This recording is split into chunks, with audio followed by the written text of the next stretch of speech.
అందరికీ నమస్కారం. నేను మీ చిలకమర్తి ప్రభాకర్ చక్రవర్తి శర్మ.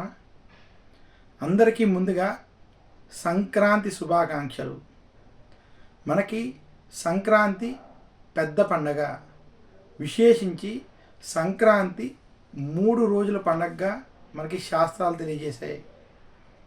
జ్యోతిష్ శాస్త్ర ప్రకారం సూర్యుడు మకర రాశిలోకి ప్రవేశించేటువంటి సమయం ఏదైతే ఉందో అది ఉత్తరాయణ పుణ్యకాల సమయంగా, అలాగే పురాణాలలో కూడా భీష్మాచార్యులు వారు ఉత్తరాయణం కోసం అంపశయం మీద వేచి ఉండి ఉత్తరాయణం ప్రవేశించిన తర్వాత భీష్మ ఏకాదశి రోజు ఆయన తన శరీరాన్ని విడిచిపెట్టడం కూడా మనకి పురాణాల ప్రకారం ఉత్తరాయణం యొక్క ప్రాధాన్యత చెప్పబడింది. ఎంతటి విశేషం ఉన్నటువంటి ఈ ఉత్తరాయణ పుణ్యకాల సమయం, అందులోనూ మకర సంక్రాంతిలో మొట్టమొదటి పండగ ఏదైతే ఉన్నదో అది భోగి పండగ. మన యొక్క శాస్త్రాల ప్రకారం భోగి పండగ రోజు ఇంద్రుణ్ణి తలుచుకోవాలి అని శాస్త్రాలు తెలియజేశాయి. ఈరోజు ఇంద్రుణ్ణి తలుచుకోవడం, ఇంద్రుణ్ణి ప్రార్థించడం, ఇంద్రుడికి దేవతలకి అర్ఘ్యం వంటివి, తర్పణాలు వంటివి వదిలిపెట్టడం చాలా విశేషం. ఈరోజు ఇంద్రుణ్ణి పూజించడం చాలా విశేషం. ఇంకా భోగి పండుగ రోజు విశేషించి సూర్యోదయానికి పూర్వమే లేచి ఆ రోజు భోగి మంటలను వేయడం, ఏదైతే ధనుర్మాసంలో గొబ్బెమ్మల వంటివి పెట్టి అవి భగవంతుడికి సమర్పించినటువంటి ఆ గొబ్బెమ్మలు ఏవైతే ఉన్నాయో ఆ యొక్క గొబ్బెమ్మల్ని భోగి మంటల్లో వేసి అలా భోగి మంటలను వెలిగించడం ఈ యొక్క సాంప్రదాయం.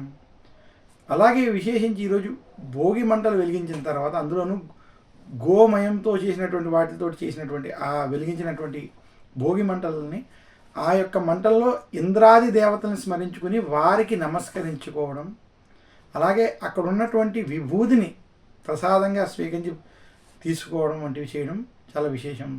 ఇంకా భోగి పండగ రోజు విశేషించి ఈరోజు సూర్య ఆరాధన వంటివి చేయడం, ఆదిత్య హృదయం వంటివి పారాయణం చేసుకోవడం చాలా మంచిది.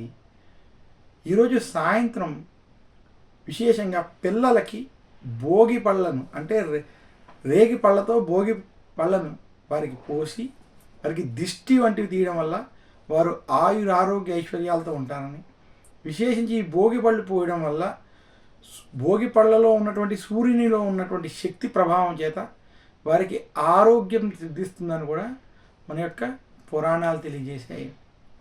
ఈ రకంగా ఎవరైతే భోగి రోజు విశేషించి భోగి పండుగను ఆచరిస్తారో వారికి విశేషంగా ఆయురారోగ్య ఐశ్వర్యాలు కలుగుతాయని శాస్త్రాలు తెలియజేశాయి. భోగి రోజు ప్రతి ఒక్కరూ ఆచరించవలసిన విషయం, ఈరోజు విశేషించి తలస్నానం వంటివి ఆచరించడం, నదుల్లో స్నానాలు వంటివి ఆచరించడం మంచిది. ఇదే కాకుండా ఈరోజు సూర్యారాధన వంటివి చేయడం, ఇంద్రుణ్ణి దేవతల్ని ఆరాధించడం వల్ల విశేషమైనటువంటి పుణ్యఫలం కలుగుతుందని, సాయంత్ర సమయంలో లక్ష్మీదేవిని కూడా పూజించడం కొన్ని ప్రాంతాలలో సాంప్రదాయంగా ఉంది. ఇంతటి విశిష్టత ఉన్నది కాబట్టి మనకి సంక్రాంతి పండుగల్లో మొట్టమొదటి పండుగ భోగి పండుగ చాలా ప్రాధాన్యమైనదిగా కూడా చెప్పబడింది.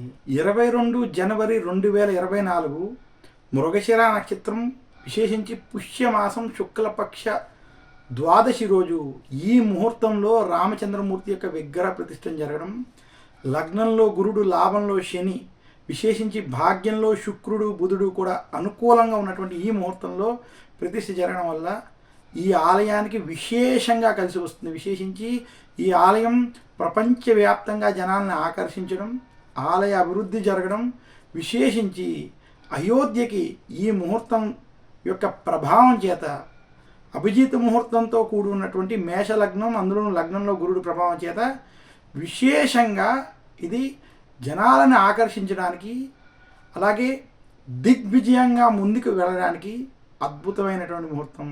ఇలాంటి ముహూర్త ఫలం ఈ ముహూర్తానికి ఉంది.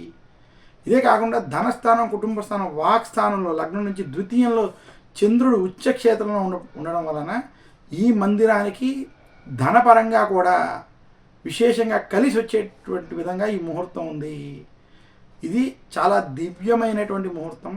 అలాగే ఈ ముహూర్తంలో శని స్వక్షేత్రంలో లాభంలో, చంద్రుడు ఉచ్చక్షేత్రంలో ధనస్థానంలో ఉండడం అన్ని విధాలుగా జనాలని భక్తులని ఆకర్షించేటువంటి విధంగా, ప్రపంచంలో అనేది ఒక గుర్తింపు పొందేటువంటి విధంగా ఈ ముహూర్తం స్పష్టంగా కనపడుతోంది.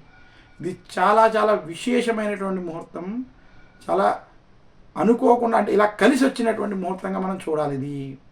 అలాగే భాగ్యంలో మనకి శుక్రుడు బుధుడు కూడా కలిసి ఉండడం చేత ఈ ముహూర్త ప్రభావం వల్ల ఈ రామ మందిరానికి చాలా అనుకూలమైనటువంటి ఫలితాలు వస్తుందని మాత్రం తెలియజేస్తున్నాను.